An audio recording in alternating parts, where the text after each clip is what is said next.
नमस्कार मित्रांनो, जय महाराष्ट्र. मी सचिन करणारे, शाखाध्यक्ष मनसे मापे. आज सकाळी आम्हाला कॉल आला होता की आमचे मित्र आहेत सुदेश म्हणून, यांचा पगार एमबीबीतील रुपया कंपनीतील 12व्या फ्लोअरला सॅटिस्फाय प्रायव्हेट लिमिटेड या कंपनीमध्ये या मुलांचा गेल्या 2 महिन्यापासून पगार अडकला होता.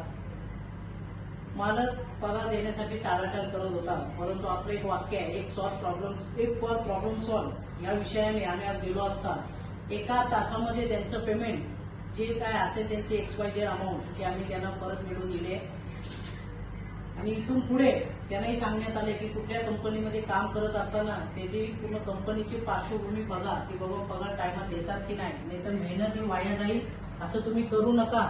तर त्यांच्यात तोंडून ऐका तुमचा पगार मिळाला की नाही. हो, आमचा पगार जो आहे जो अडकलेला आमच्या कंपनीमध्ये सचिन दादामुळे तो आज आम्हाला पूर्ण पगार भेटलेला आहे. आता एकही रुपया त्यांच्याकडे शिल्लक नाही. सध्या तर 1 तासाच्या आतमध्ये त्यांनी आमचा जेवढा पण पगार आहे आमच्या सर्वांचा तो पूर्णपणे क्लिअर करून झालेला आहे. तर त्यासाठी सचिन दादाला आणि या दादांना थँक्यू बोलणार मी की तुमच्या दोघांना ते पॉसिबल झालं आणि आमची सॅलरी जेवढी पण अटकलेली ती आम्हाला भेटली. जय महाराष्ट्र. जय महाराष्ट्र.